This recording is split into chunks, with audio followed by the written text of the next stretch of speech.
Hi friends, welcome to my channel. ఈరోజు మనము chicken curry ఎలా ప్రిపేర్ చేసుకోవాలో చూసేద్దామండి. చాలా ఈజీగా సింపుల్గా చూపిస్తున్నాను.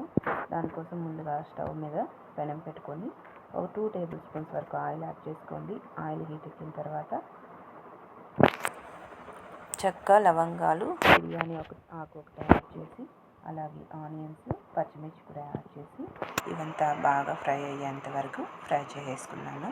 చాలా సింపుల్గా చూపిస్తున్నాను. కొత్తగా వంట నేర్చుకుంటున్న వాళ్ళు, బ్యాచిలర్స్ ఎవరైనా ఈజీగా చేసుకోవచ్చు.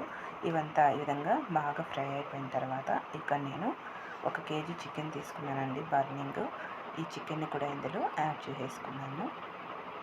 యాడ్ చేసి ఇదంతా కూడా ఒకసారి బాగా కలిసేలాగా కలిపేసుకోవాలి.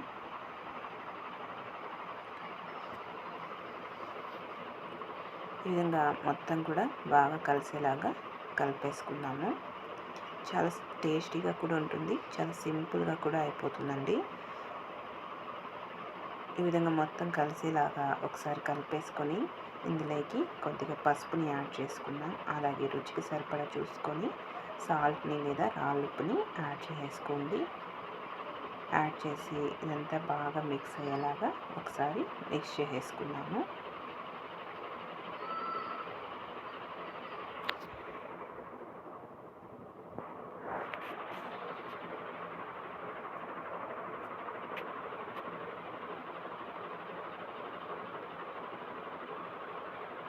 ఈ విధంగా ఇదంతా కూడా చక్కగా మిక్స్ అయ్యేలాగా మిక్స్ చేసుకొని ఈ ముక్కలంతా కూడా బాగా ఫ్రై అయ్యేటట్టు ఫ్రై చేసుకోవాలి. మధ్య మధ్యలో ఒకసారి కలుపుకుంటూ ఫ్రై చేసుకోండి. ఈ చికెన్లో నుండి వాటర్ రిలీజ్ అయింది కదా, ఈ వాటర్ అంతా కూడా ఇంకిపోయి ఆయిల్ పైకి వెళ్తూ ఉంటుంది. అప్పటి వరకు ఫ్రై చేసుకోవాలి. ఇందులోనే అల్లం వెల్లుల్లి పేస్ట్ కూడా యాడ్ చేసి ఇది కూడా బాగా కలిసేలాగా ఒకసారి కలిపేసుకోవాలి.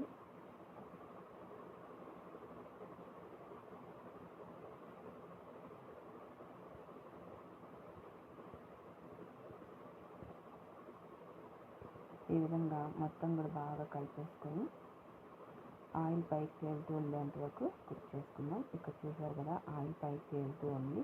ఇప్పుడు సన్నగా కట్ చేసుకున్న టమోటా ముక్కలు కూడా యాడ్ చేసుకున్నాము. ఒక మీడియం సైజ్ టమోటా తీసుకొని ఈ విధంగా చిన్న చిన్న ముక్కలుగా కట్ చేసి ఈ టమోటా ముక్కలను కూడా యాడ్ చేసేస్తాను. ఈ టమోటా ముక్కలు కూడా బాగా మగ్గేంత వరకు మగ్గనిచ్చుకున్నాము.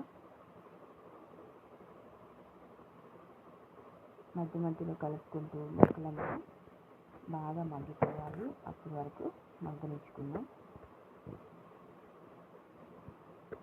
ఇక్కడ చూసారా, ముక్కలంతా చక్కగా మగ్గిపోయాయి కదా. ఇప్పుడు ఇందులోకి red chilli powder 1½ tablespoon వరకు యాడ్ చేసుకున్నాను. అలాగే ధనియా powder 1 tablespoon, garam masala 1/2 tablespoon add చేశాను. యాడ్ చేసి ఇదంతా బాగా మిక్స్ అయ్యేలాగా మిక్స్ చేసుకున్నాము.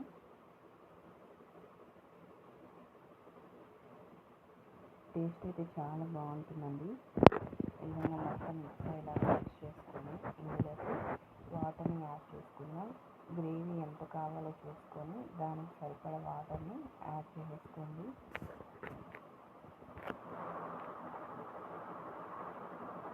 యాడ్ చేసి ఒక 15 నిమిషాల పాటు బాగా ఉడికించుకోవాలి.